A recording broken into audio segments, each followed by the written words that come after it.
आज मैं आपको बनैकी देखी सुआदिया पालंग पराटा रेसिपी। आपण निश्चिंत एहीपरि थरे घरे बनैकी देखंतु देखंतु केते सॉफ्ट हेछि। आपण देखिकी जानि पारुथिबे जे केते सॉफ्ट बनिछि। आपण एही प्रोसेस रे बनांतु देखिबे बहुत सुआदिया बनिबो एवं बहुत सॉफ्ट बनिबो। तो आपण एही रेसिपीटी को जे कोनसी चटनी हैला बा जे कोनसी तरकारी हैला आपण देकी खाई परिबे। तो चलतु एबे देखि नबा आज रेसिपी। नमस्कार, ममता किचन ओडिया को आपण समस्त को अनेक अनेक स्वागत। तो ये गोटे गिना मुझे अटा नहीं जाइए ग्राम हिसाब रे मोर 250 ग्राम अटा अच्छी। तो एबे कौन करना मु जो गिना रे मेजर करके नहीं अटा से गिना रे गोटे गिना मुझे पालंग शाग को पूरा छोट छोट करके काटिकी रखी नहीं। तो एबे से पालंग शाग को देदबा। तो सेमिति गोटे मीडियम साइज रो पियाज को सेमिति स्लाइस स्लाइस करके बा छोट छोट करके काटिकी रखी नहीं। एबे से पियाज को देदबा। तापरे अदा को एटी किछि ग्रेट करके देदबा। तापरे हाथ रे हाफ चम्मच भली एटी आपण किछि जुआणी देदेबे। तापरे स्वाद अनुसार लुण। तो तापरे हाफ चम्मच एटी गोलमरीच गुंड देदेबे। ए सब को देला परे हाथ रे प्रथम एमती सुखिला रे आपण एमती साग सहित एमती अटा को प्रथम एमती मिसई नेबे।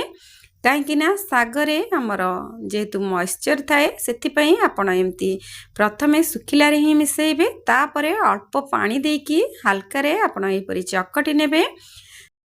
तो चकटिपा पूर्वर एमती मिसई सारा पर आपड़ ये गोटे बड़ चम्मच रिफाइन ऑयल देदेवे। रिफाइन ऑयल देकी एमती टिके मिसई नेबे। तापर एठी अल्प पानी देकी एहीपरि भल भाबरे चकटी नेबे। एका बेलके पानी देबे नहीं, अल्प पानी देकी एमती चकटिबे। तो एमती भल भाबरे चकटिकी अटाटी को मिसई नेबे। तो ये मु चकटी नहीं। आपण को जदि टिके पतला लगुए चकटिला बेले बा अठालिया लगुए आपण ये आउ टिके अटा देकी आपण चकटी पारिबे।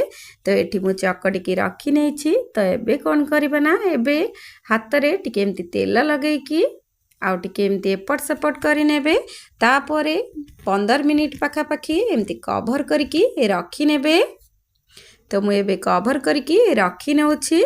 तापरे आमे परोटा बनै नबा 15 मिनिट परे।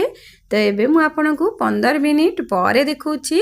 15 मिनिट जेहेतु हेई आसलानी एबे कौन करबा ना एमती टिके आउ टिके चकटी नबा। चकटी सल्ला परे आपण रोटी बलेला बेले जेमती गुळा करंती सेमिति एमती गुळा करि नेबे। तो एबे मु एमती किछि गुळा बनैकी रखी नेछि।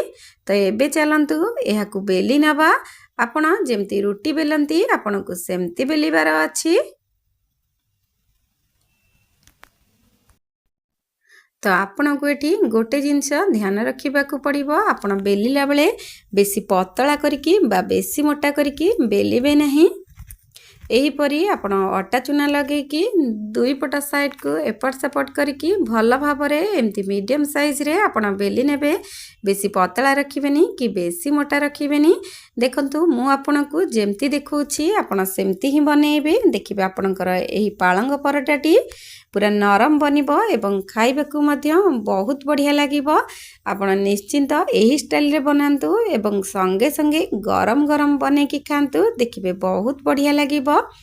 आ भितर तो मु बेली नेछि। देखंतु बेसी पतला करिनी कि बेसी भी मोटा रखिनी एमती किछि मु रोटी बने की रखी नेछि। एबे चलंतु आर पट साइड रे हमें तावा गरम करि नबा रोटी सेकिबा पई। तो आ भितरे मु गैस ऑन करी तावा बसई नेछि। तावा मध्य हमर गरम हेई आसलानी। गैस रो फ्लेम को आपण मीडियम रे रखिबे। तो एबे जेहेतु तावा गरम हेई जाइछि एबे तावा रे मु रोटी को दे देछि। तो आपण कोन करबे ना रोटी को देला परे गैस रो फ्लेम को लो रे ही रखिबे। तो प्रथमे एठी पैन गरम हवा पाई हाई फ्लेम रे रखिबे। तापरे जेते बेले गरम हे आसीबो पैन टी आपण रोटी को देला बेले लो फ्लेम रे ही रखिबे। तो गोटे पट साइड एमती कंचालिया कंचालिया हेकी थिबो आपण आर पट साइड को एमती उल्टेई नेबे एवं सेमिति ब्रश साहाय्य रे दुई पट साइड रे एमती तेल लगेई नेबे। बा आपण एठी चाहिले घी भी मध्य लगेई पारिबे। तो एबे कौन करबा ना मु गोटे पट साइड को ओल्टेई नेछि एवं आर पट साइड को मध्य भल भाबरे सेकी नेछि। तो आपण एठी बेसी बा अत्यधिक पोड़िकी सेकिबे नहीं, आपण को एमती ही रखिबार अछि।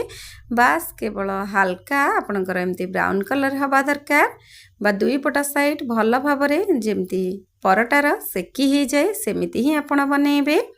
तो एबे एठी हेई आसलानी। एबे प्लेट को बाहर करी नबा एवं रही जाइतबा बळका रुटी को एही परी बनेई नबा। तो एबे आपणकर एही पालंग पराठा रेसिपीटी प्रस्तुत हो जाइछि। आपण एही रेसिपीटी को आलू कषा सांगरे हो बा जे कोनोसी चटनी सांगरे बा सॉस सांगरे एही रेसिपीटी को खाई परिबे। तो आजिर एही रेसिपी को आपण देखिकी जानि परुथिबे आजिर एही रेसिपी केते सुआदिया हेइथिबो। तो आजिर एही रेसिपी आपन को जदि पसंद आसीछि आपन को अनुभूति मो सहित शेयर करिवे। तो आज पई एतिकी मो आ गोटी रेसिपी नेकी आपन मानन को पाखको आसीबी। से पर्यंत रहिली नमस्कार।